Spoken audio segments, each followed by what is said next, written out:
Hello guys, Assalamu alaikum. Welcome my back to Queen Sharmin. অনেকে আমাকে বলেন বারবার যে আমি কেন ভালো ভালো ভিডিও বানাই না। আজকে 2 দিন যাবত কয়েকটা ভিডিও ছাড়তেছি, কেউ মনে হয় আমার ভিডিওর দিকে ফিরিয়ে তাকায় না যে একটা ভালো ভিডিও। আসলে পাবলিক কখনো ভালো ভিডিও দেখে না, সত্যি কথা যেটা।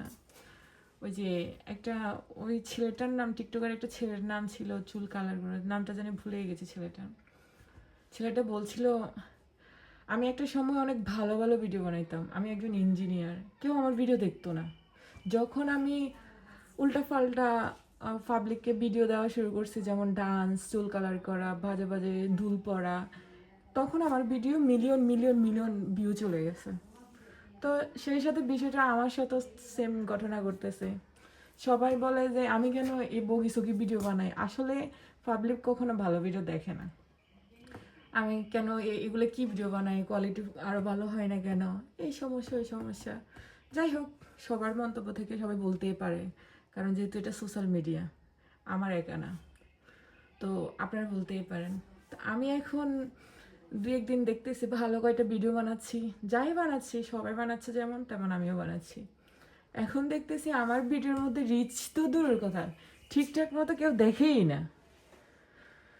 তো সত্যি বলতে কি, ভালো মানুষকে কেউ পছন্দ করে না। আপনি যত ভালো কাজ করবেন না, ওই যে কিছু কিছু পাবলিক থাকবে যে আপনার পিছনে লেগেই থাকবে যে আপনি তো ভালো না। তো যাই হোক, এখন রেডি হয়ে চলে যাচ্ছি, দালাল বাজার যাব, সেখান থেকে লক্ষ্মীপুর যাব। সে সাথে আমার বেস্ট ফ্রেন্ড বান্ধবী আসবে, তার সাথে দেখা হবে, আমার আড্ডা হবে, গল্প হবে, ব্লগ ভিডিও হবে। আর ডাক্তার কাছেও যাওয়া হবে। আমার মুখে ক্যামেরায় দেখা যায় কি না জানি না, দেখা যায় ঠিকঠাক। আমার মুখে প্রচুর পরিমাণে অ্যালার্জি হয়েছে, বুঝি না, ইদানিং প্রচুর অসুখ, একদম আমার সারেই না, অসুখ আমার পিছিয়ে লেগে থাকে। একটু সবাই দোয়া করবেন, হয়তো আপনাদের কারো পছন্দের কারো অপছন্দের, কিন্তু একটু